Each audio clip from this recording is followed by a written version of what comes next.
Bonjour, peuple de Dieu, je vous salue tous au nom de Jésus-Christ. Ce matin, je viens une fois de plus devant vous, toujours dans le cadre des révélations de la parole de Dieu, que notre Dieu ne cesse de nous révéler. Et ce matin, nous allons travailler avec une histoire qui se trouve dans le livre de Marc chapitre 14, du verset 3 jusqu'au verset 11. Le thème de l'enseignement de ce matin, c'est le parfum répandu sur le Seigneur. Lisons rapidement. Marc 14, du verset 3 au verset 11. Comme Jésus était à Béthanie, dans la maison de Simon le lépreux, une femme entra pendant qu'il se trouvait à table. Elle tenait un vase d'albâtre qui renfermait un parfum de nard pur de grand prix. Et ayant rompu le vase, elle répandit le parfum sur la tête de Jésus.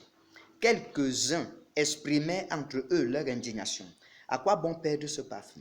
On aurait pu le vendre plus de 300 deniers et les donner aux pauvres. Et ils s'irritaient contre cette femme. Mais Jésus dit, laissez-la, pourquoi lui faites-vous de la peine? Elle a fait une bonne action à mon égard, car vous avez toujours des pauvres avec vous, et vous pouvez leur faire du bien quand vous voulez, mais vous ne m'avez pas toujours. Elle a fait ce qu'elle a pu. Elle a d'avance embaumé mon corps pour la sépulture. Je vous le dis en vérité, partout où la bonne nouvelle sera prêchée dans le monde entier, on racontera aussi en mémoire de cette femme ce qu'elle a fait. Judas l'Iscariote, l'un des 12, alla vers les principaux sacrificateurs afin de leur livrer Jésus. Après l'avoir entendu, il fut dans la joie et promit de lui donner de l'argent. Et Judas cherchait une occasion favorable pour le livrer. Peuple de Dieu, cette histoire nous rappelle un mystère et quelque chose qui est en train de se passer maintenant. À l'heure que je vous parle, dans l'église des temps de la fin, nous vivons cette histoire. Elle est en train de s'accomplir. Remettons le manteau les mains du Seigneur. Père, je te rends grâce et je remets ce temps-ci entre tes mains. Prends le total contrôle, conduis-nous, remplis-nous de sagesse, ouvre les cœurs, Seigneur, de tous ceux qui suivent et écoutent cet enseignement, partout, que ce soit individuellement, en famille ou dans une église, qu'il soit béni au nom de Jésus-Christ. Amen. Regardez la révélation cachée derrière cette histoire. Ici, il y a une femme. Il y a Marie, cette femme, il y a une femme, la femme qu'on appelle Marie, parce que Jean chapitre 1 nous révèle le nom de cette femme. La Bible dit que la femme qui a versé dans Jean chapitre 11 le parfum sur le Seigneur, cette femme s'appelait Marie, la sœur de Lazare. Et il y a le Seigneur, il y a les disciples. Et ils sont où? Dans une maison. La maison de qui? De Simon. Et ils sont où? À table. Ils sont en train de manger. Quand on parle à table, c'est le repas. Et le repas, ça dit, il dit, faites ceci en mémoire de moi toutes les fois que vous vous réunissez. Ils étaient réunis, ça dit, autour d'un repas. Le repas qui est une image de la parole de Dieu, la maison qui est l'image de l'église. Et Jésus-Christ est dans cette maison en tant que le Seigneur de l'église, en tant que le véritable Seigneur. Et les disciples sont là. Mais subitement, on voit une femme qui entre. Restons plus. Je veux qu'on s'attarde plus sur le parfum qui a été répandu sur le Seigneur. Et là, nous allons commencer à définir des personnages. Regardez cette femme qui entre et elle verse le parfum sur le Seigneur. Premièrement, le Seigneur lui-même représente quoi ici? Selon Jean 1 et selon Jean 1, 14, la Bible dit ceci. Au commencement était la parole était avec Dieu et la parole était Dieu. Le verset 14 dit que la parole a été faite chair et elle a habité parmi nous, pleine de grâce et de vérité. Et nous avons contemplé sa gloire, comme la gloire du Fils unique venu du Père. Vous voyez? Donc Jésus-Christ est la parole de Dieu. Dans le livre d'Apocalypse, la Bible dit que Jésus a un nom. Et son nom, c'est la parole de Dieu. Donc Jésus est la parole de Dieu. Maintenant, la femme qui est venue verser le parfum sur le Seigneur, on l'appelle, Jean 11 l'a nommée Marie, la sœur de Lazare. Que signifie Marie? Si vous allez à Google et vous cliquez, vous écrivez Marie, signification. On va vous dire Marie, de l'hébreu, c'est Mariam. Et Mariam signifie goutte de mer. Vous voyez? Donc, ça veut dire que Marie, quand on a, en hébreu, quand on a la prononciation, c'est Mariam. Ça signifie goutte de mer, ça dit une goutte d'eau dans la mer. C'est ce que signifie. Ça veut dire que si vous prenez votre doigt, vous trempez votre doigt dans la mer et vous faites ceci. La goutte qui reste sur votre doigt, c'est la signification de Marie. En hébreu, qui veut dire Mariam. Maintenant, Quand Marie entre, elle vient avec le parfum pour répandre sur le Seigneur. Le parfum signifie quoi? Si vous ouvrez vos Bibles dans le livre d'Apocalypse, chapitre 8, le verset 3, le verset 4, la Bible dit qu'il y a un ange, parmi les anges qui avaient les trompettes, il y a un ange qui s'est tenu sur l'autel. Et on a donné à cet ange beaucoup de parfums avec les prières des saints pour les offrir. Vous voyez? Et la Bible dit que cet ange a mis dans l'encensoir le parfum et les prières des saints. Ça, c'est au verset 3. Le verset 4 dit que il a offert sur l'autel du ciel les prières des saints et le parfum. Et là, dit que le parfum là montait de la main de l'ange devant Dieu. Ça veut dire que c'est un parfum de bonne odeur. Vous voyez?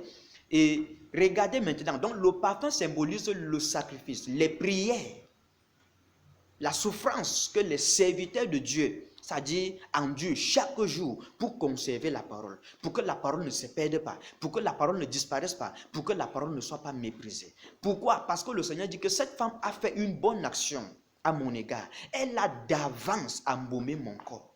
Quelle est cette femme qui a eu la sagesse et l'intelligence de venir embaumer un corps avant que ce corps ne meure, avant que ce corps ne soit enterré? Ça, c'est de la sagesse. C'est une très grande sagesse et ça ne peut pas être pour rien. Ça, c'est poussé par l'esprit que cette femme s'est levée. Donc, comme cette femme s'appelle Marie, Marie de l'hébreu veut dire Mariam. Et Mariam signifie goutte de mer. Ça veut dire quoi? Ceux qui vont travailler dans les temps de la fin, qui vont gêner, prier, gémir pour conserver la parole. Pour que la parole ne meure pas, pour que la parole ne perde pas sa valeur. Parce qu'on se rend compte aujourd'hui que les prophéties enlèvent ont enlevé la valeur de la parole. Les miracles ont enlevé la valeur de la parole. Les mariages ont enlevé la valeur de la parole. Les voyages et toutes les richesses, toutes les choses de la terre ont déjà enlevé la valeur de la parole. Mais la Bible dit qu'il y a une femme, elle s'appelle Marie. Marie veut dire goutte de mer, pour dire ceux qui vont travailler, ceux qui vont prier, ceux qui vont jeûner. C'est ça le parfum que l'ange offrait, qui montait de la main de Dieu, qui offrait sur l'autel. Et le parfum montait de la main de l'ange vers Dieu. Et Dieu a humé ce parfum de bonne odeur. Pour dire ceux qui souffrent, pour que la parole de Dieu ne se décompose pas. Parce que souvenez-vous, David dans le livre des Psaumes a dit, tu ne permettras pas que ton sang voie la corruption. Or, le sang là, c'est Jésus-Christ. Jésus-Christ, c'est la parole de Dieu, parce que son nom, c'est la parole de Dieu. Donc, qu'est-ce que cela signifie? Ça veut dire que comme les apôtres, selon Matthieu 26, dans cette histoire, se sont indignés contre cette parole, contre cette femme, parce qu'elle a versé le parfum sur le Seigneur. Ils ont dit, on pouvait vendre ce parfum, et on pouvait vendre ce parfum à 300 deniers et le donner aux pauvres. Voici ce grand problème qu'on rencontre dans ce temps de la fin. Les gens vendent la parole, les gens vendent la prière, les gens vendent tout. On vend l'eau, on vend l'huile, on vend beaucoup de choses. Et on dit que cet argent, on utilise cela pour faire l'œuvre de Dieu, pour soutenir les veuves, les orphelins devenus. Mais le Seigneur dit que vous avez toujours les pauvres avec vous. Vous pouvez les faire du bien quand vous voulez, dire, mais moi, vous ne m'avez pas toujours. C'est une preuve que la parole de Dieu ne peut pas rester pour toujours dans l'église. Mais grâce soit rendue à Dieu par Jésus-Christ qui a suscité Marie. Marie qui signifie goutte de mer, c'est-à-dire ceux qui vont travailler pour garder la parole, pour conserver la vérité, la parole de Dieu, pour que la parole de Dieu ne disparaisse pas, pour que la parole de Dieu ne se décompose pas, c'est-à-dire ne pourrisse pas. Parce que quand quelque chose pourrit, quand quelque chose se décompose, on ne peut plus supporter son odeur. Et c'est ce que les prophéties, les miracles, les délivrances, les guérisons, les voyages, les mariages, les richesses on fait de la parole aujourd'hui. Ça fait qu'aujourd'hui, quand tu viens avec la parole de Dieu, on te regarde comme si tu as dit, comme si tu dégageais une odeur bizarre. On ne croit pas en toi, on dit que non, tu n'es pas à la mode. Maintenant, le temps, ce que Dieu a prévu, ce que Dieu dit maintenant pour sauver les nations, pour sauver le monde, on dit que c'est l'onction, c'est la puissance, ce sont les miracles, les prophéties. Ce n'est pas vrai. Marie s'est opposée à cela. Marie représente les quelques serviteurs de Dieu. Parce que selon Apocalypse 17, le verset 15, la Bible dit que les eaux sur lesquelles la prostituée est assise, ce sont les peuples, les langues et les nations. Donc les eaux représentent, la mer représente tous les hommes du monde entier et tous les serviteurs de Dieu du monde entier. Mais la Bible dit maintenant que ceux qui vont travailler pour conserver la parole, pour que la parole ne se décompose pas, c'est ça Marie, le parfum qu'elle est venue verser, pour que le sang, la parole de Dieu, ne connaisse pas la corruption, ne se décompose pas, pour dégager une odeur nauséabonde et chasser les gens.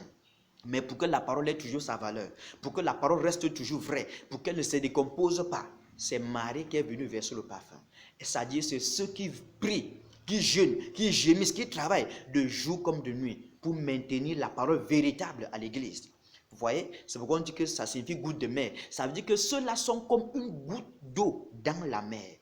Imaginez-vous, tous les serviteurs du monde entier. Cherchez ceux qui ont la parole véritable. Ils sont comme une goutte d'eau vraiment dans la mer. Vous voyez, ils sont très peu. Ils sont même très rares, peuple de Dieu. Vous qui suivez ces enseignements, vous qui suivez ces révélations, gardez cette parole avec vous jalousement. Partagez, likez, abonnez-vous, partagez, likez et abonnez-vous. Et vous allez toujours recevoir des révélations comme ça. Vous voyez, le Seigneur dit, cette femme a fait une bonne action à mon égard. Ça veut dire qu'elle a embaumé mon corps avant ma sépulture. Vous voyez, ce sont des gens qui travaillent pour que la parole de Dieu ne disparaisse pas, pour que la parole de Dieu ne soit pas méprisée, marginalisée, rejetée, comme aujourd'hui on voit la prophétie le faire. Or, la prophétie qui est la parole de Dieu ne peut pas amener les gens à mépriser ou à rejeter la parole de Dieu. C'est le genre de prophétie qui amène les gens à rejeter la parole de Dieu, à mépriser la parole de Dieu. Il faut faire attention, car Dieu n'a pas prévu cela ainsi. Vous comprenez? Cela n'a pas été comme ça depuis le commencement. Il est dit au commencement était la parole, pas la prophétie, la parole, pas la prière, la parole. Vous voyez? Il faut comprendre cela. Donc Marie, c'est l'image des serviteurs de Dieu qui souffrent, qui prient, qui gémissent devant Dieu pour conserver la parole. Or, la Bible dit que Judas a livré le Seigneur. Judas était un apôtre. C'était un apôtre. La prophétie nous dit que dans les temps de la fin, le ministère apostolique où les apôtres vont vendre le Seigneur, qui est la parole. Ils vont vendre la parole. Ils vont vendre les prières. Ils vont vendre tout ce que la parole nous a donné. Tous les prières que la parole nous a donné gratuitement, ils vont vendre. Or, il a dit, donnez gratuitement parce que vous avez reçu gratuitement.